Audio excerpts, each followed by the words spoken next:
Hare Krishna, Krishna Krishna, Hare Hare, Hare Rama, Rama Rama, Hare Hare. Ó Senhor todo atrativo, ó Senhor todo prazeroso, ó energia suprema do Senhor, por favor, ocupe-me em seu serviço. Bom dia, Hare Krishna.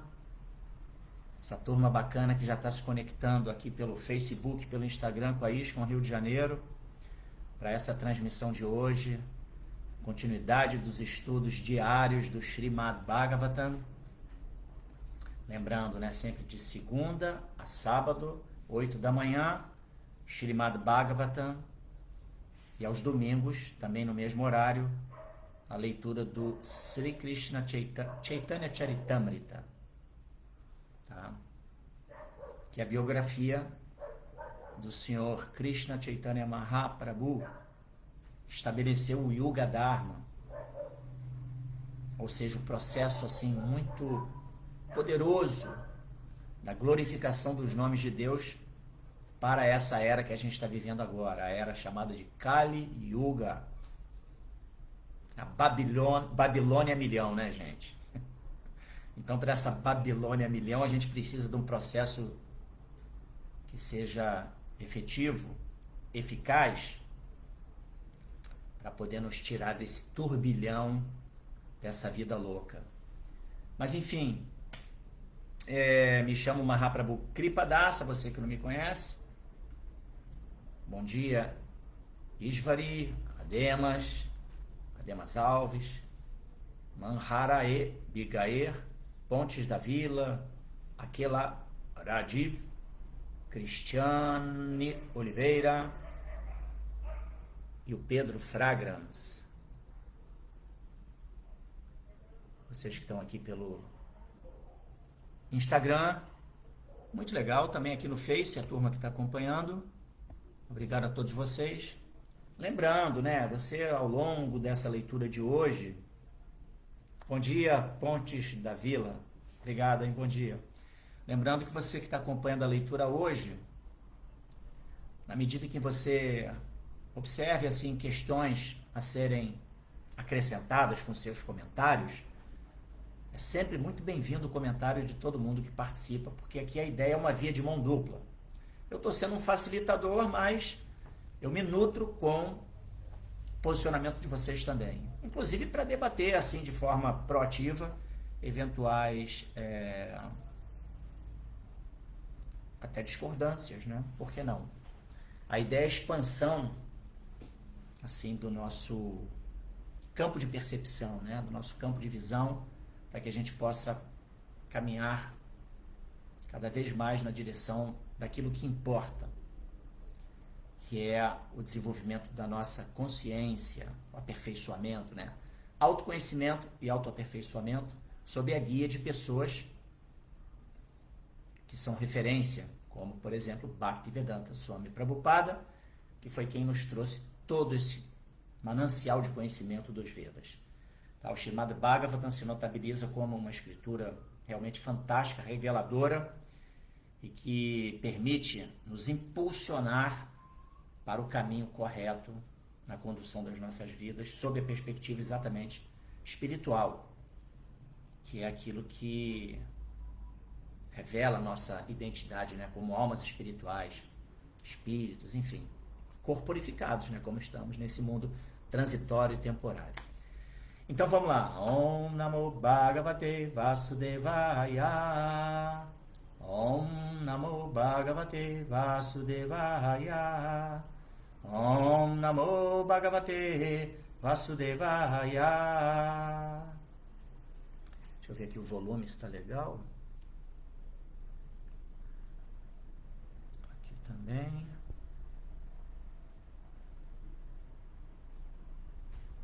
Ok. Narayana Namaskritya Naranchaiva Narottamam Devim Saraswatim Vyasam Tato Jayanudiraye.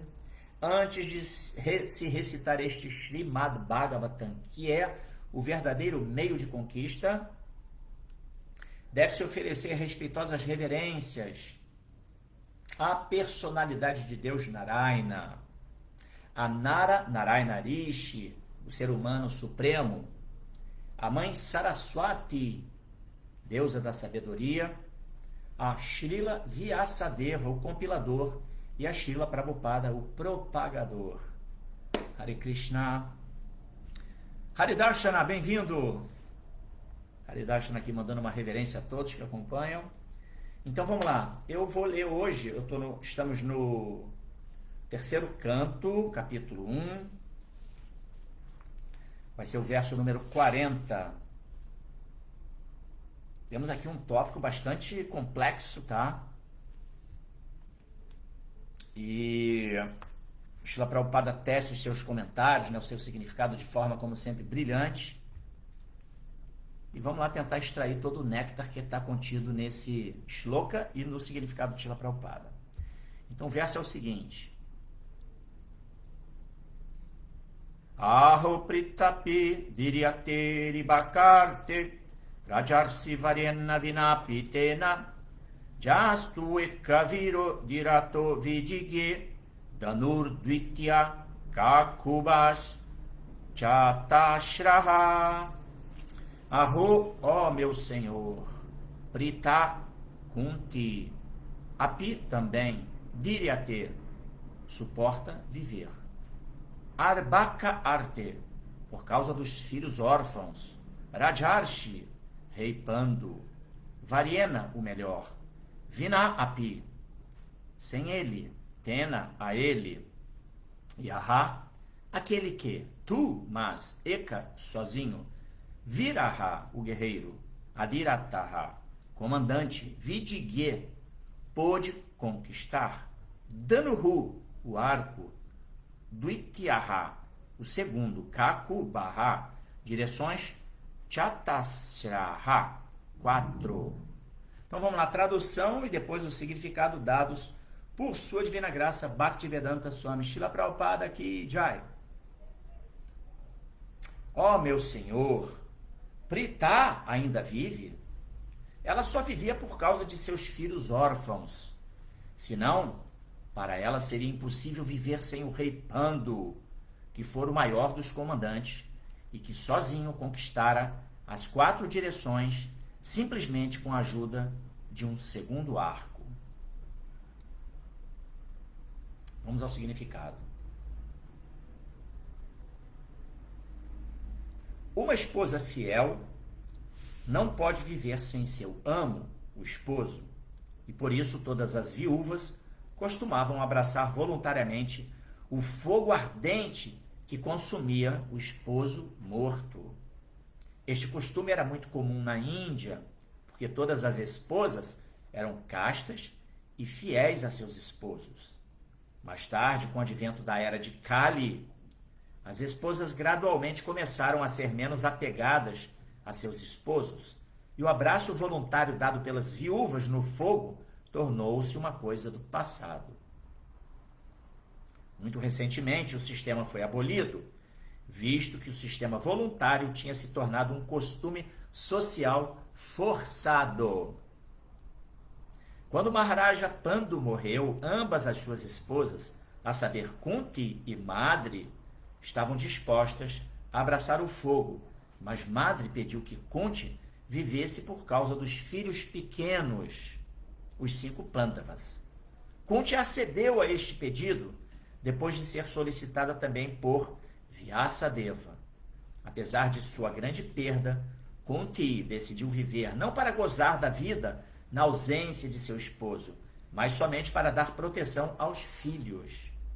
Vidura refere-se aqui a este incidente porque ele conhecia todos os fatos sobre sua cunhada Kunti Devi.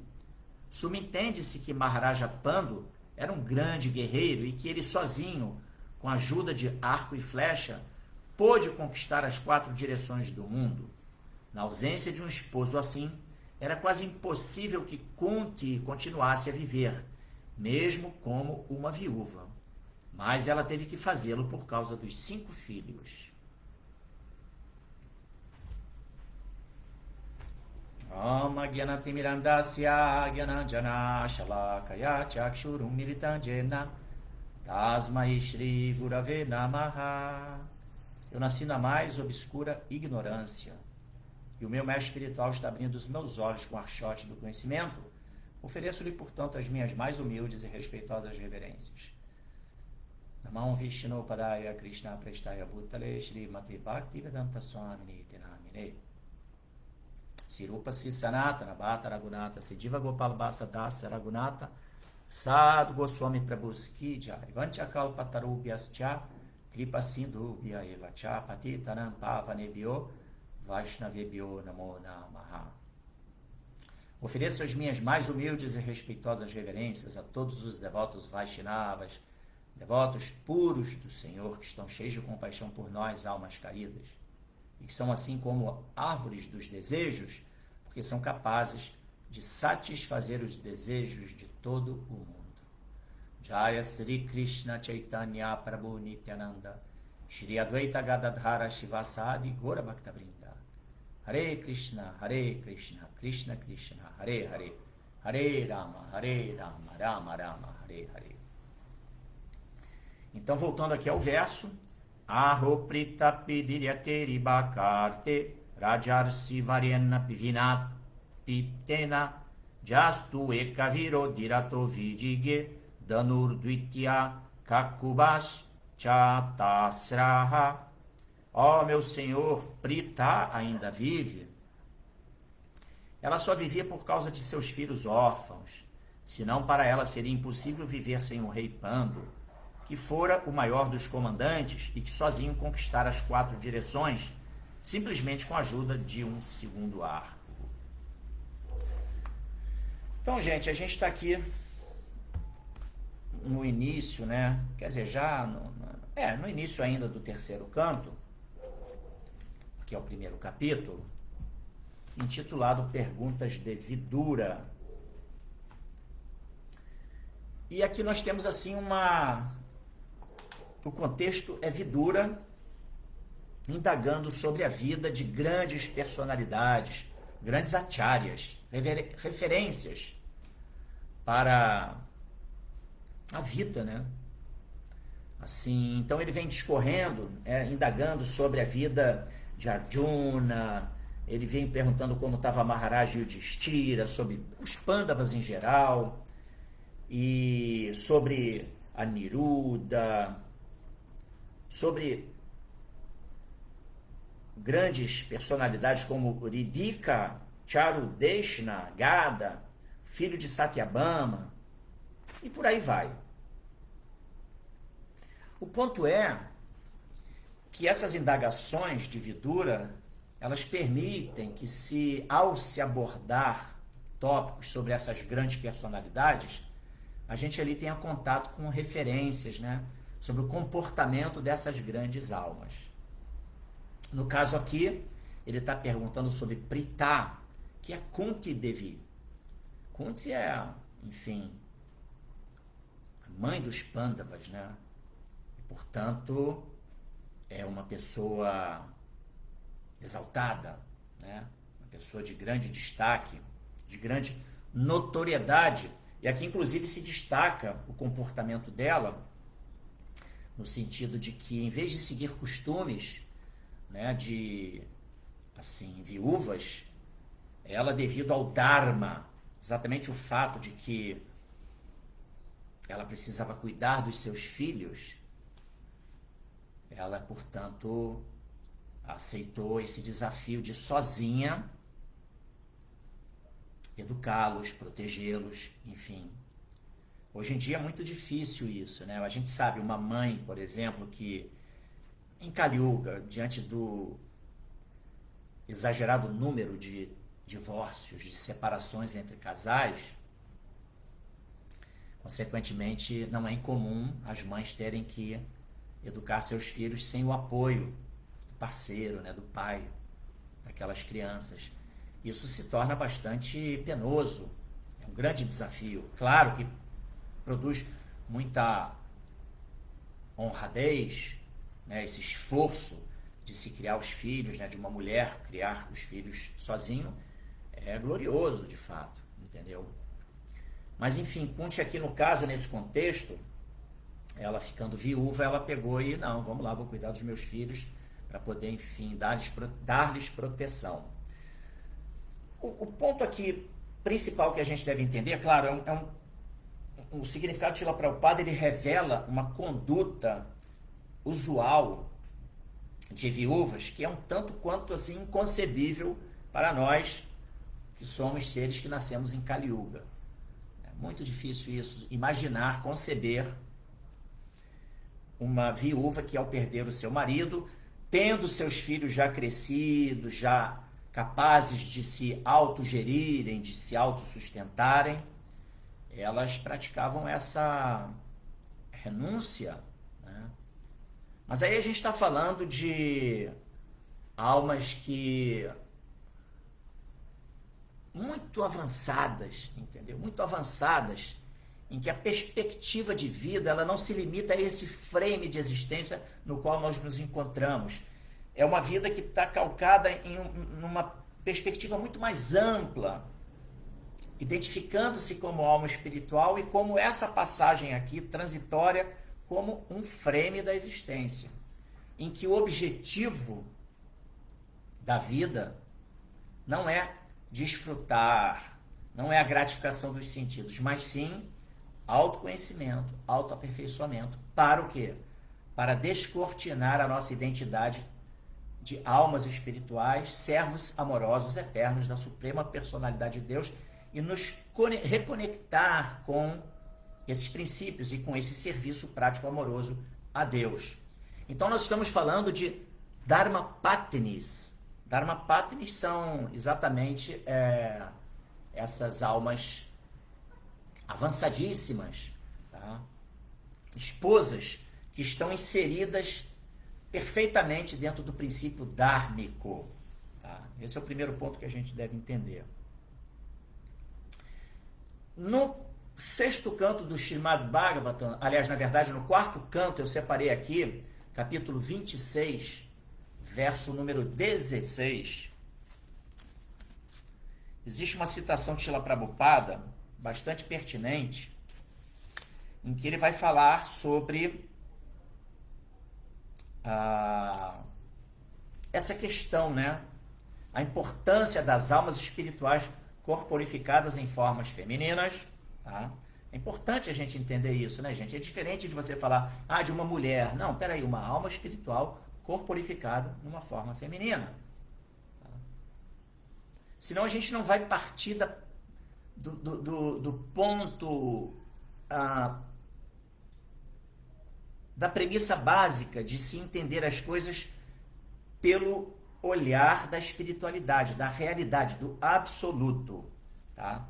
Então, no verso 16 desse capítulo 26 do quarto canto, Srila Prabhupada, eu vou ler aqui um trecho do significado, onde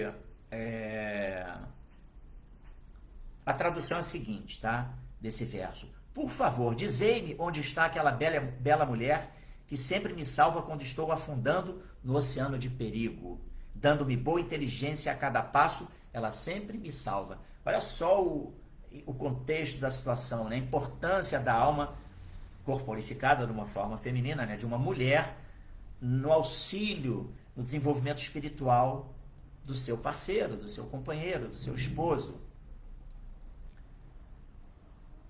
Dentro desse viés de um casal que mutuamente se auxilia no caminho da transcendência da espiritualidade.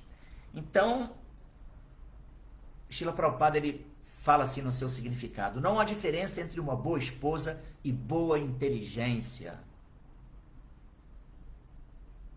Quem possui boa inteligência pode ponderar bem e livrar-se de muitas condições perigosas. Pronto. A gente vê aí como se enaltece a posição da mulher, né? Como sendo uma boa esposa, casta, fiel, né? Como ela tem força, como ela tem poder e capacidade de oferecer auxílio ao seu esposo, dando-lhe discernimento, ponderando sobre questões assim importantes. E aí Prabhupada, ele continua: este mundo material realmente não é um lugar de residência para uma pessoa inteligente ou um devoto, porque aqui há perigo a cada passo. Vaikuntha é o verdadeiro lar do devoto. Vaikuntha é o plano espiritual, né? Pois lá não há ansiedade nem perigo.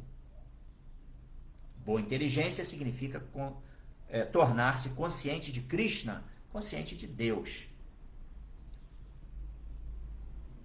A menos que sejamos conscientes de Krishna, conscientes de Deus, não podemos ser chamados de pessoas inteligentes. Então, aí Prabhupada continua. Como já se explicou, uma verdadeira esposa é Dharma Patini. Isto é, uma mulher aceita em casamento através de cerimônia ritualística. Chama-se Dharma Patini, o que significa que ela é aceita em termos de princípios religiosos. Então, esse é o ponto, né, gente? Diferentemente da perspectiva comum nesse mundo material, da atração física, daquela paixão pela contemplação do outro, né, onde se iniciam os relacionamentos normalmente, não estão calcados nesse princípio básico que é: ela é uma alma espiritual, eu sou uma alma espiritual, e a nossa união, ela significa o quê? Que nós devemos caminhar juntos, trilhando o caminho de autoconhecimento e autoaperfeiçoamento, auxiliando-se mutuamente, cada um com as suas potencialidades. Entendeu? Essa é a ideia. E a gente sabe muito bem que uma alma corporificada numa forma feminina, ela vai ter muitas potencialidades, muito poder. O mesmo ocorre de uma alma corporificada numa forma masculina. Porém, esse poder ele depende exatamente de uma correta abordagem acerca da vida, que é o desenvolvimento espiritual, que é nós nos aperfeiçoarmos para o serviço amoroso à Suprema Personalidade de Deus, os princípios de Bhakti. Senão a gente se perde, senão a gente fica imerso, inebriado no conceito mundano, aonde a mulher que eu quero é aquela mulher que vai me dar prazer sensorial. E o mesmo inversamente, né? A mulher olhando, mirando um homem, o qual vai poder promover para ela gratificação sensorial. Então aí já inicia-se um relacionamento de uma forma completamente equivocada, onde as pessoas não se conhecem. E se elas sequer se conhecem, como é que uma pessoa que sequer se conhece, se identifica como uma alma espiritual, como é que ela vai poder intercambiar uma relação saudável com um parceiro, para estabelecer uma relação conjugal, para estabelecer uma relação de amizade, uma relação de pais e filhos? Não tem como. Por isso, volto aqui a falar o que Prabhupada menciona, né? A menos que sejamos conscientes de Krishna, ou seja, conscientes de Deus, não podemos ser chamados de pessoas inteligentes. É fato. Porque isso, consciente de Deus, nós vamos poder então estabelecer todos os relacionamentos de uma forma proativa, partindo da premissa básica de que eu sou uma alma espiritual, todos os seres que estão à minha volta, não somente os seres humanos, tá, gente, mas todos os seres viventes que também habitam esse planeta, também são almas espirituais, somos todos partes integrantes de Deus. E, portanto, existe uma paternidade em comum entre eu e eles. E aí você abre a porta o quê? Da proteção. De todos se protegerem. Reconhecendo que somos todos irmãos, filhos do mesmo pai. Então muda tudo, né, gente? Muda tudo.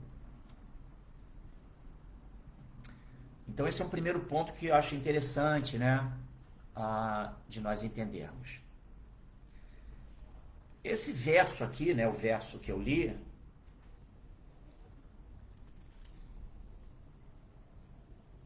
eu vou antes de adentrar nesse outro tópico que eu quero adentrar, eu vou ler mais um trechinho aqui do significado de Srila Prabhupada, aqui do quarto canto, capítulo 26, desse verso 16. Prabhupada fala: esposa casta é aquela que nunca teve qualquer ligação com homens antes de seu casamento. Uma vez que uma mulher receba liberdade para misturar-se com toda espécie de homens em sua juventude, é muito difícil que ela se mantenha casta. Ao ser colocado perto do fogo, a manteiga derrete. A mulher é como o fogo e o homem é como a manteiga. Mas se alguém obter uma esposa casta, aceita através de ritual religioso de matrimônio, tal esposa pode ser muito útil para ele diante das muitas situações perigosas que ameaçarem sua vida. Então aqui se fortalece nessa posição importante da mulher, a alma espiritual, corporificada numa forma feminina, como um pilar, como um porto seguro numa relação e, sobretudo, como um porto seguro num lar. Tá?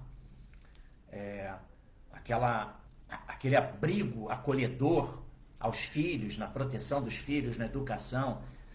Claro, o que não inibe, obviamente, a participação da mulher em vários outros setores da sociedade em virtude das suas virtudes. Então, mas é importante que a gente entenda que cada um é cada um. Por exemplo, a alma corporificada de uma forma feminina, ela tem as suas potencialidades, a sua força, tem as suas fraquezas, assim como também o homem, né? Embora tenha sua força em vários componentes, mas ele também tem suas fraquezas.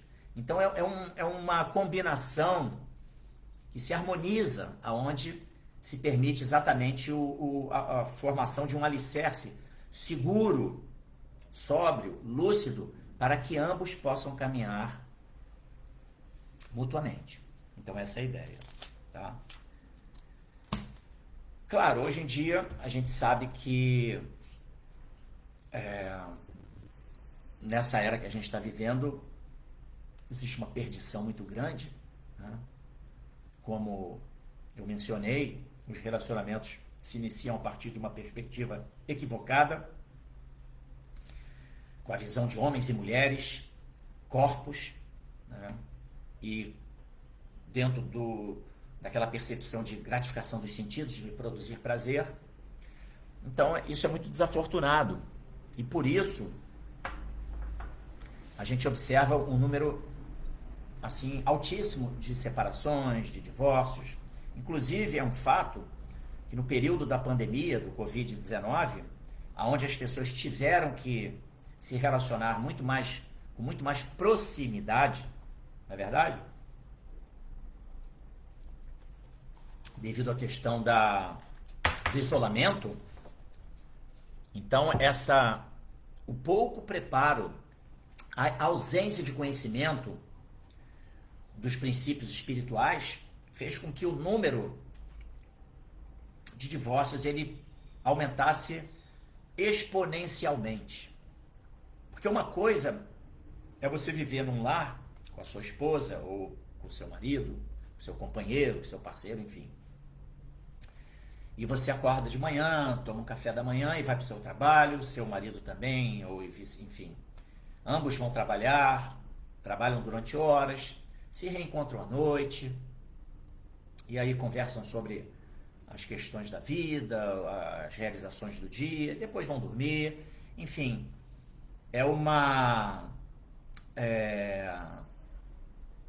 um tipo de convívio muito superficial. E aí a intimidade ali, ela fica muito reduzida e o descortinamento das complexidades de cada um também. Porque você passa quase o dia todo na rua. Agora, em virtude da pandemia, do Covid-19, aí todos foram obrigados a estarem juntos, muitas pessoas, né, quase que 24 horas por dia. E aí é que você vai conhecer o outro. E pela falta de preparo, pela falta de conhecimento dos princípios divinos da existência, os princípios de Bhakti Yoga, a falta de um aprofundamento no viés da espiritualidade, isso promoveu rupturas, muitos atritos, falta de capacidade, as virtudes essenciais para se caminhar nessa vida. Tolerância, compaixão, veracidade, A ausência disso pela falta da prática. O sistema de Bhakti Yoga é exatamente um sistema que permite o desenvolvimento pessoal das virtudes inerentes a todos nós, que nós já temos adormecidas e que a gente precisa fortalecer. Então, a disciplina de Bhakti Yoga nos impulsiona exatamente o quê? A esse desenvolvimento dessas virtudes. E, consequentemente, a gente vai, na medida em que nós nos conhecemos, né, o autoconhecimento, a gente entende as nossas fraquezas, a gente reconhece as nossas limitações. Então, a gente também vai conseguir ter uma visão proativa em relação àquele que nos acompanha, aquele que está do nosso lado. Seja na condição de amigo, de parceiro conjugal, qualquer que seja a condição. Exatamente porque, voltando àquele ponto, porque a gente se entende como alma espiritual e entende os outros também como almas espirituais, seres errantes que estão no processo. No samsara, né, no ciclo de nascimentos e mortes, cuja finalidade é exatamente autoconhecimento, autoaperfeiçoamento. Não se estabelecendo essa meta como meta de vida, fica muito difícil viver e estabelecer relacionamentos. Entendeu? Por isso, muitas pessoas aí falam, né, que eu prefiro meu cachorro do que seres humanos. Porque conviver com o cachorro é muito fácil, né? O cachorro ele não tem as complexidades de um ser humano. Uma alma que se encontra numa forma humana apresenta muito mais complexidades, divergências vão ser ali muito mais notórias nos relacionamentos, nos interrelacionamentos, do que um cão que é ali fielzinho, que, enfim, obedece o dono e que está só querendo o quê? Um prato de comida, uma água, um tratamento amável e está tudo certo. Levou para passear, o cachorro balança o rabo, fica todo felizinho. Não tem muita complexidade. Mas nós temos que nos preparar para nos relacionarmos no âmbito ali dos relacionamentos humanos. Sim, entendeu?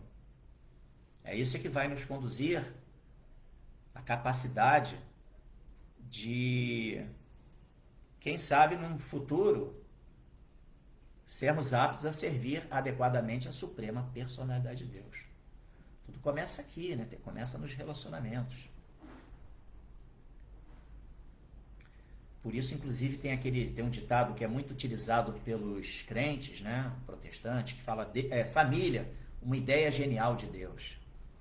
É ali, né, no âmbito familiar, onde a gente tem muita intimidade com aqueles seres que são os nossos parentes próximos, que nós vamos, que vai nos permitir exatamente um trabalho árduo no desenvolvimento das qualidades divinas que devemos cultivar. Tolerância. Porque é nessa intimidade onde a gente manifesta mais as nossas más qualidades. No ambiente onde a gente tem muita intimidade é onde a gente acaba deixando escapar as nossas más qualidades. Então é muito importante. O Haridarshana está fazendo aqui uns comentários, daqui a pouquinho eu vou partir para ouvir os comentários de vocês, que são muito importantes, tá, gente? Mas voltando ao ponto, aí a gente tem que entender qual é a realidade desse mundo, entendeu? A realidade desse mundo, gente, esse mundo é como um presídio, tá? É como um presídio, onde nós, almas condicionadas, estamos presos no ciclo de nascimentos e mortes. Por quê? Porque partimos da premissa equivocada de que somos esses corpos, de que a meta da vida é curtir a vida, desfrutar. Deixa eu desfrutar ao máximo porque eu vou morrer a qualquer hora. E se eu vou morrer a qualquer hora, eu quero ganhar tempo no prazer sensorial. Aí, caramba, é isso daí que move esse mundo material. Entendeu? Esse mundo material. Então, tal qual num presídio real, a gente sabe que dentro de um presídio, os detentos, eles praticam mais crimes. Hoje em dia, então, com a permissão de eles portarem telefones celulares, tem todo tipo de crimes, entendeu? Estelionato, todo tipo de... Quantas vezes a gente não recebe aqueles telefonemas, né, dizendo que tô aqui com seu filho e não sei o que lá, e querendo um resgate. Tem todo tipo, tráfico de drogas, assassinato, tudo acontece dentro de um presídio, entendeu? E aí, os detentos, eles acabam que eles vão agravando as suas penas naquele ambiente. E é mais ou menos assim que acontece com a gente aqui fugaz existência material. Devido à ignorância, à falta de compreensão do conhecimento do absoluto, né, da identificação da meta da vida, da realidade, qual é a realidade, qual é a meta da vida, quem sou eu, de onde eu vim, para onde eu vou. A gente vive aí cometendo crimes, digamos assim. E, consequentemente, vamos agravando as nossas penas e permanecendo presos a esse mundo material, no ciclo de nascimentos e mortes, no samsara. Entendeu? E tal qual dentro de um presídio, você vai ter uma parcela que não é tão assim significativa de pessoas que querem sair do presídio, que já entenderam que, caramba, não, eu quero me regenerar, eu quero sair desse ambiente aqui, isso aqui não é para mim, eu cometi um erro, mas eu quero me consertar. Entendeu? Você vai ver que dentro de um presídio você não tem um universo muito assim grande de detentos, de presidiários, que já tiveram esse insight, já entenderam e que estão cumprindo as suas penas, já com a perspectiva de saírem dali para poderem levar uma vida digna. Entendeu? É difícil. E da mesma forma, aqui nesse mundo material, existe uma parcela muito grande de almas que se encontram completamente inebriadas e que estão ali fazendo todo tipo de atividade para a gratificação dos sentidos e, consequentemente, assim, a colheita vai ser o quê? Permanência nesse mundo. Nascer e morrer, assim, são os nityabadas. Nós, almas eternamente condicionadas. Tá? Então, mas Srila Prabhupada veio, o Senhor Supremo, ele é muito misericordioso, ele sempre estabelece o Yuga Dharma, o processo específico para a era. Nessa era de Kali Yuga a gente sabe, né? Harinama Sankirtana Jaya, o sacrifício do cantar dos santos, o canto congregacional dos santos nomes de Deus. E sim, e toda a doutrina, toda a filosofia, toda a disciplina de Bhakti Yoga que vai nos conduzindo nesse caminho. Então, a gente tem esse alicerce. Então, nós podemos, sim, vislumbrar uma luz no fim do túnel. Entendeu? A gente pode orientar as nossas vidas com a referência das grandes almas que já estão há mais tempo nesse caminho, seguindo a orientação de Srila Prabhupada, seguindo a orientação de todas essas grandes almas que estão sendo citadas aqui nessa conversa de vidura, entendeu? Para que a gente possa realmente ir se qualificando. Na verdade, a nossa qualificação, num primeiro momento, o nosso cultivo, ele deve sim objetivar sair do presídio do mundo material. Mas aí depois que vai se desenvolvendo, que vai avançando em compreensão, em realizações sobretudo, porque esse conhecimento, ele não é um conhecimento meramente teórico, ele é um conhecimento que vai permitir realizações internas muito fortes, que fazem com que a nossa fé, a nossa convicção se desenvolva de uma forma muito poderosa, e a gente fica muito convicto, caramba, estou no caminho certo. E aí a gente vai chegar no estágio, claro, isso aqui é a referência das grandes almas, tá, gente? Estamos aqui no nosso engatinhando na vida espiritual, pelo menos eu me sinto assim, né? Francamente falando, com toda sinceridade, sem falsa modéstia, tá? Porque é um grande desafio, né? O mundo material é um rio caudaloso que nos leva para um abismo. Toda a propaganda do mundo material é nos jogando para a gratificação dos sentidos. Mas enfim, então, quem sabe a gente possa chegar no estágio de Krishna, tenho desejo de nada, só quero te servir amorosamente. Você é o objeto de adoração. Bhaktaran Jagya Tapassan Sarva Loka Maheshwaran. Krishna é o beneficiário último de todas as tapácias, as austeridades e todos os jagyas, todos os sacrifícios. Entendeu? E é você que eu quero servir amorosamente. Você é meu objeto de amor. Faça de mim o que quiser. É um estágio deveras elevado. Mas enfim, então, na nossa caminhada, em dado momento, eu quero sair desse mundo, eu quero sair do presídio, entendeu? Eu quero ter uma vida digna. Essa é a ideia. Então, agora sim, a gente deve entender que nesse momento que a gente vive, né, a gente, por exemplo, as escrituras reveladas, elas revelam também, além de revelar o Sanatana Dharma, que é o nosso dever ocupacional eterno como almas espirituais, né, a nossa identidade verdadeira, Krishna nos oferece aquilo que se chama Varnashram Dharma, tá? Que é um sistema perfeito que possibilita que cada alma que está nesse plano de existência material possa se socorrer desse sistema e ir se qualificando. Tanto no posicionamento social, ou seja, onde a pessoa vai exercer o seu ofício, né, as suas atribuições, de acordo com a sua condição social, quanto sob o prisma espiritual. A pessoa também vai se enquadrar dentro de uma posição espiritual.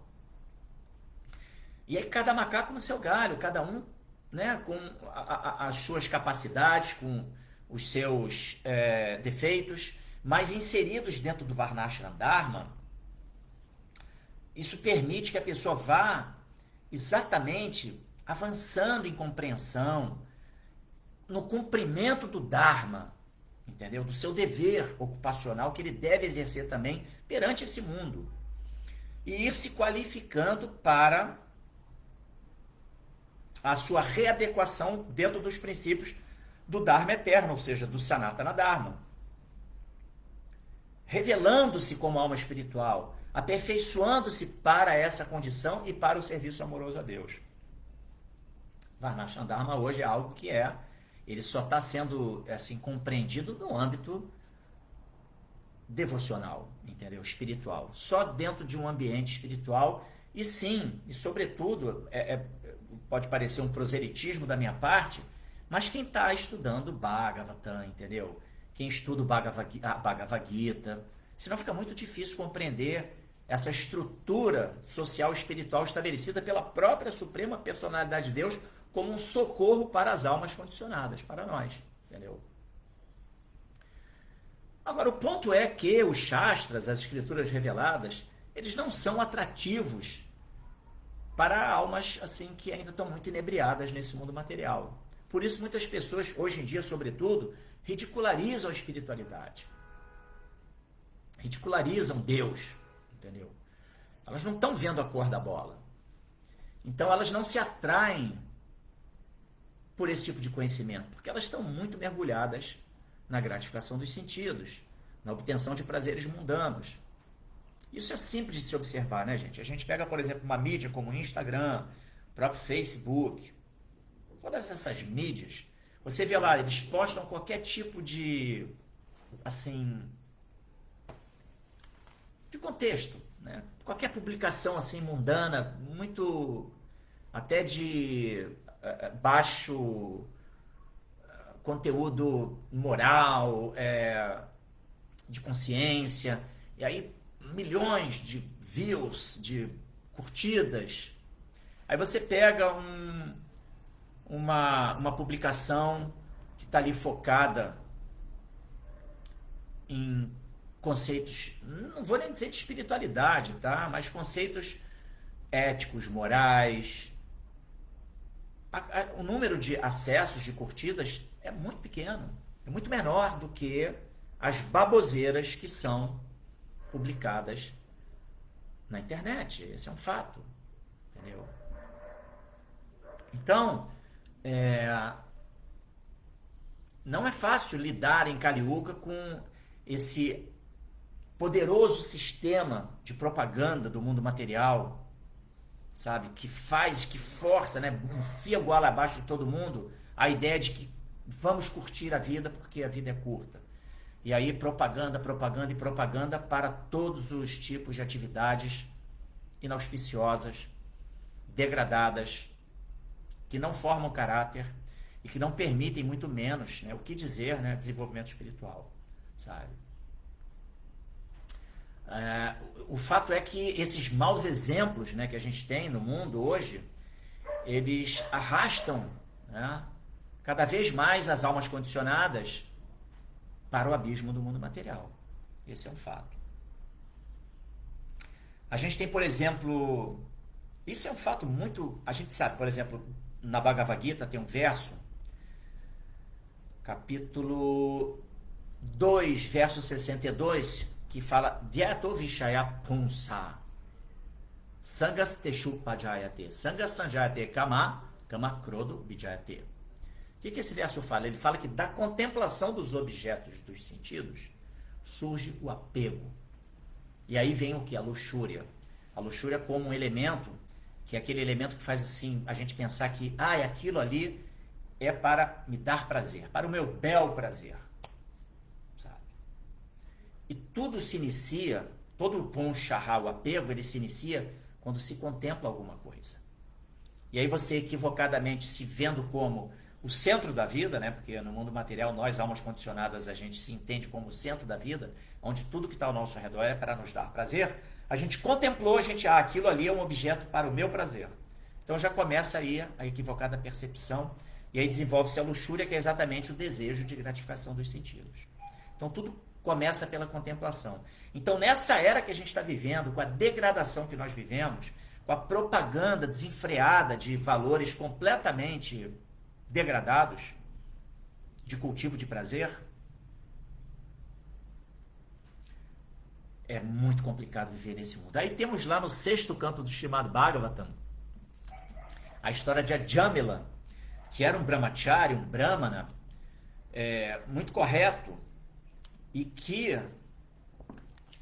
ele, exatamente pelo fato de que ele contemplou uma situação mundana, que um casal se relacionava ali no meio da rua, de forma bastante sensual, e a Jamila contemplou aquilo e ele se inebriou com aquela cena e perdeu o seu norte, entendeu? Deixa eu ver aqui. Eu separei aqui pra gente esse 6º canto, tá? Deixa eu ver 6º canto.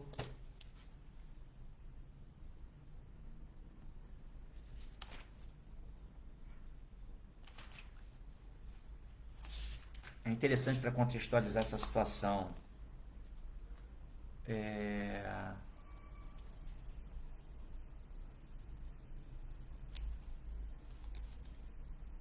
Eu vou ler parte do significado de Srila Prabhupada. A menos que alguém seja muito forte em conhecimento, paciência e comportamento corpóreo, mental e intelectual adequados, refrear os desejos luxuriosos é extremamente difícil. Assim, após ver um homem abraçando uma jovem mulher e fazendo praticamente tudo o que se exige da vida sexual, mesmo um brahmana plenamente qualificado, como esse que acabou de ser acima descrito, não pôde controlar seus desejos luxuriosos e tampouco abster-se de ouvir o seu comando. Devido à força da vida materialista, manter o autocontrole é extremamente difícil para quem não está sob especial proteção da Suprema Personalidade de Deus através do serviço devocional. Então aqui vem retratando a história de Ajamila, que, como eu disse, era um brahmana, um brahmachari, forte ali, lúcido.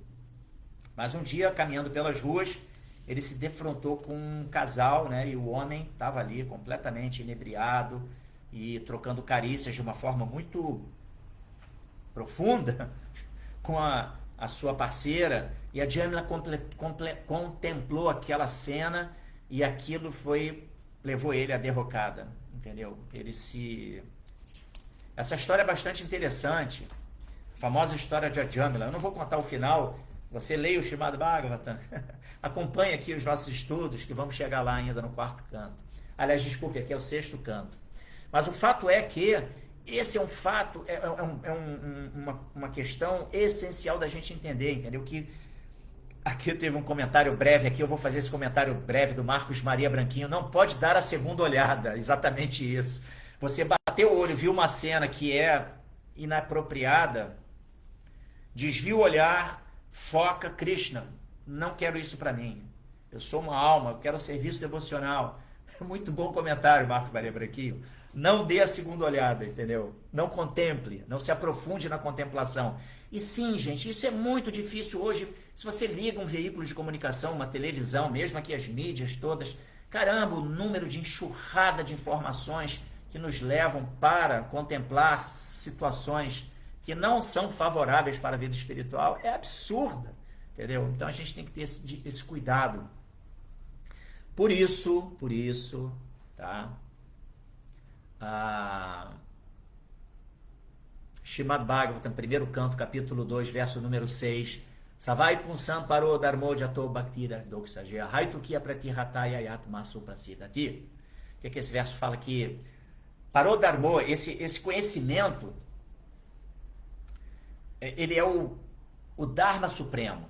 Ele revela o Sanatana Dharma, em última análise, né? Jato bhaktira doxaja, que revela o serviço amoroso a Doxaja, que é o nome de Krishna, aquele que não pode ser percebido pelos sentidos materiais. A Haitukia Pratihata, ele tem que ser praticado, esse conhecimento, porque é um conhecimento que te conduz a uma prática, tá, gente? Repito, não é uma teoria, é a teoria que deve ser levada em prática e que vai promover realizações internas. Então esse conhecimento de Bhakti é uma ciência espiritual, gente, entendeu? Aí ele tem que ser o quê? A Haituki, praticado sem retu, que é o quê? Motivação pessoal, sem interesse pessoal. E a Pratihata, ininterruptamente. Esse é o ponto. A importância, por isso esse estudo diário, sistemático do Srimad Bhagavatam, que é o verdadeiro meio de conquista. Que conquista é essa? Conquista do autocontrole, do autoconhecimento, a possibilidade do autoaperfeiçoamento, a possibilidade de se conquistar, né? Imagine, né, gente? É um conhecimento que permite que a gente pegue as rédeas da nossa vida e conduza a nossa vida para o nosso interesse verdadeiro como alma espiritual. Por isso, o Srimad Bhagavatam, aquele verso, Narayana Namaskritya, Narantyava, que é o verdadeiro, antes de se recitar esse Srimad Bhagavatam, que é o verdadeiro meio de conquista. Olha isso, gente. Coisa mais fantástica, mais maravilhosa. É exatamente a conquista do autocontrole, do conhecimento acerca de Krishna, do conhecimento sobre nós mesmos, da relação amorosa que devemos intercambiar com Deus, que vai nos abrigar, que vai nos acolher. Enfim, isso é maravilhoso, né, gente? Mas então é isso que a gente deve entender. Então, agora indo lá para o contexto de Kunti, né? Para o contexto das mulheres castas, heróicas, poderosas, entendeu? É um tipo de exemplo que foge à nossa capacidade de compreensão pelo fato de que a gente está vivendo um momento de muitos desvios de comportamento, entendeu? Então, supor, né, que uma mulher vai ter uma conduta assim tão... uma alma espiritual numa forma feminina vai ser tão austera como os exemplos que foram dados aqui no significado de Srila Prabhupada, é deveras difícil, não tenha dúvida, né? Mas, enfim, para fechar essa nossa leitura de hoje, eu acho que vale a pena citar aqui o que está também no Srimad Bhagavatam, no primeiro canto, capítulo 18,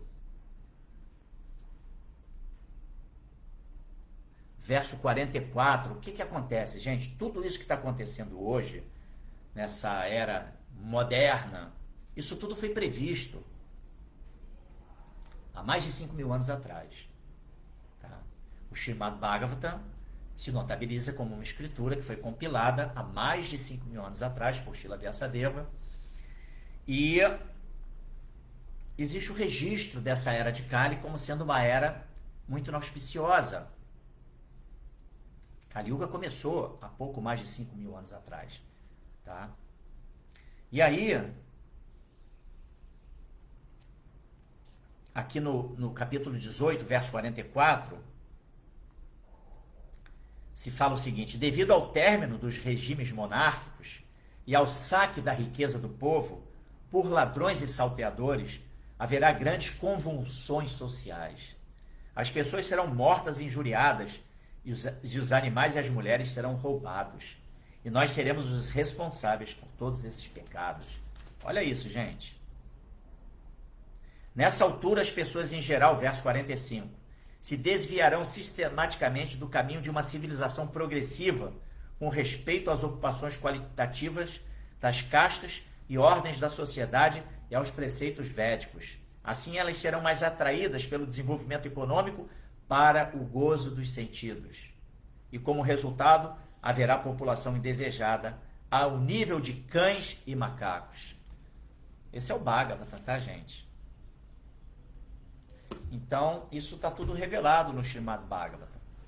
Eles já sabiam que isso ia acontecer. Então, alguém pode falar, nossa, regime monárquico, o que é isso? Mas aí nós estamos falando de um regime monárquico onde o soberano, ele é um Rajarshi. O que é um Rajarshi? É um rei santo. Uma pessoa completamente focada, consciente de Deus, consciente de Krishna. E que recebe o auxílio de brahmanas, que funcionam como a cabeça da sociedade, que orientam esse monarca a como conduzir, baseado nos princípios divinos da existência, nos princípios védicos, os seus súditos, a sociedade de uma maneira em geral, promovendo todas as demandas, né, as necessidades de todas as pessoas, protegendo todas as pessoas, enfim, é muito diferente. Isso é inconcebível para a era atual, não tem como isso acontecer, né? Não tem como se restabelecer isso nesse momento atual de Kali Yuga. Mas enfim, assim, o Léo Belo aqui perguntou qual verso. Eu li o verso... Você se referiu o que a esse último que eu li, do Bhagavatam, do primeiro canto, ou do que eu estou lendo, que é o verso do dia, né? Que o verso de hoje é capítulo 3, canto 3, capítulo 1, verso 40, tá? Então, bom, vou ficando por aqui. Tem alguns comentários aqui bem interessantes.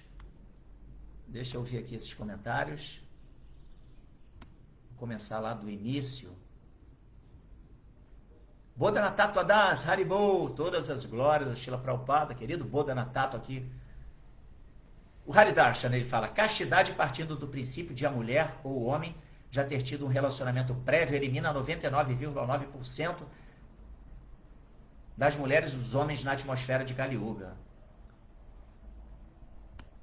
Aqueles que não têm inteligência, eles ouvem, veem e finalmente sofrem as consequências de seus delitos.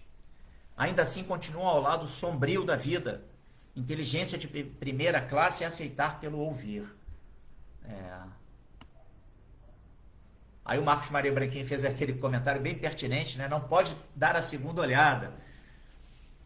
Coisa da contemplação dos objetos, dos sentidos, né? Você vê uma coisa ali que a tua mente se atrai, aí você, opa, não, mas aquilo, aí você tem que ter o poder discriminatório. É favorável para a vida espiritual? Não é favorável, né?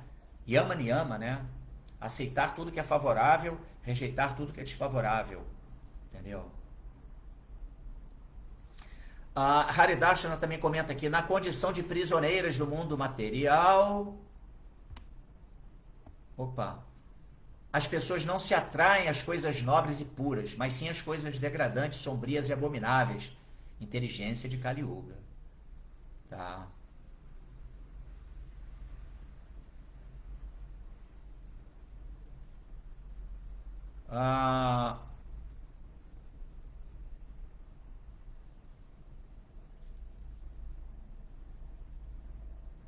O Marcelo Magalhães pergunta, como alcançar esse merecimento de conhecer e casar com uma mulher de um nível espiritual agregador?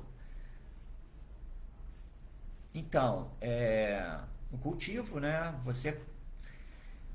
Eu gosto de fazer esse paralelo com o primeiro mandamento da Bíblia cristão, que é amar a Deus sobre todas as coisas e ao próximo como a ti mesmo. E eu tenho aqui uma percepção, isso é um fato, né? Que esse preceito bíblico cristão, ele se constrói inversamente. Porque você fala amar a Deus sobre todas as coisas. Então eu tenho que primeiro amar a Deus e ao próximo como a ti mesmo. Eu já falei isso aqui em algumas ocasiões e eu gosto de repetir. Vou tentar aqui te responder, te dando contextualizando esse tipo de situação, tá, Marcelo? Primeiro a gente tem que se amar, tá? Se a gente não se ama, e se amar não significa que eu sou detentor do direito de desfrutar desse mundo quanto eu quiser e de usar as pessoas para o meu bel prazer. Não, isso não é amor próprio. Isso daí é um narcisismo, é uma destruição, tá? E um abuso comportamental em relação às outras pessoas. Então, se amar é se entender, é autoconhecimento, autoaperfeiçoamento. Você entrar nesse viés, entender-se como alma, seguir os preceitos de Bhakti Yoga, do Vaidhi Bhakti, tá? Sadhana Bhakti, né? Disciplina, regras, regulações, entendendo-se como alma espiritual, pegando as rédeas da sua mente, entendeu? E tendo capacidade de discernir e de discriminar o que é favorável para minha caminhada espiritual, o que é desfavorável. O que é favorável eu acolho, eu recebo, eu pratico. O que é desfavorável eu rejeito. Pronto. Então, quando você age dessa maneira, você está se amando e você está agindo em relação a você mesmo dentro da correta perspectiva de amor próprio. Tá? E sem esse amor próprio, como é que você vai amar o próximo? Não tem como. E aí sim, quando você ama o próximo, dentro dessa perspectiva correta de existência, você está se qualificando para amar a Deus. Então, ou seja, esse amar a Deus sobre todas as coisas, ele vai se iniciar quando você desenvolve o amor próprio. Aí você vai partir para... Você vai ter capacidade de amar os seus irmãos. E aí você vai se qualificar também para amar a Deus. E aí, então, esse é o ponto, Marcelo. Para alcançar merecimento de conhecer e casar com uma mulher de um nível espiritual agregador, começa lá pelo princípio, que é você saber cuidar de si mesmo. Você valorizar aquilo que é importante para você como alma espiritual. E aí tudo vai fluir, tudo vai acontecer de você encontrar as pessoas corretas para se relacionar corretamente com elas. Entendeu? Para se estabelecer aquela via de mão dupla. Esse é o ponto. Né? As coisas acontecem. Quando você está pronto, assim como tem aquele ditado que fala, né? Quando o discípulo está pronto, o mestre aparece. Quando o marido está pronto, a esposa vai aparecer também, entendeu? A esposa correta. Mas a gente tem que se preparar para isso. Ok? Pô, muito legal. Bastante participação de vocês hoje. Haridashana, muito obrigado. Você trouxe aqui, pontuou várias questões bem relevantes e importantes.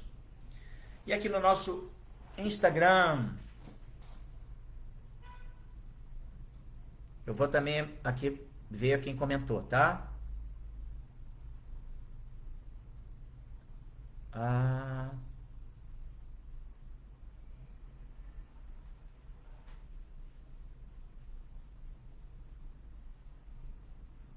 Você que entrou e comentou.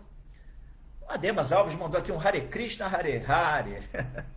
Bom dia, o Ademas mandou para nós. Muito obrigado, Ademas. Você é um parceirão, hein? Amigo das antigas. Depois tem a Pontes da Vila, que mandou um bom dia. Aqui a Michele Milhomes, que é Yoga do Útero. Tem um perfil aqui, você, gente, que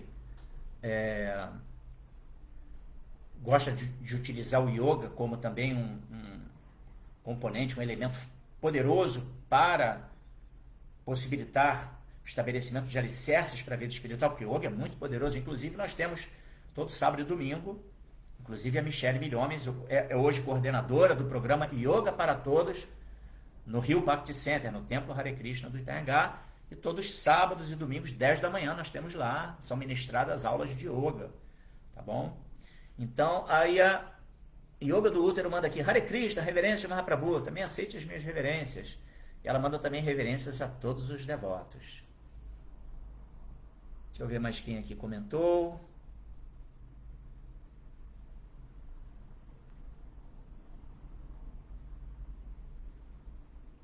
Mantra Chaitanya mandou aqui uma boa observação, não sei do que se referiu. A Sundarangi, bom dia a todos, Hare Krishna, minhas reverências. Mantra Chaitanya. Aqui no Vinícius Rezende Toledo botou aqui um verdade. Tudo que Prabhupada fala é verdade, não tenho dúvidas.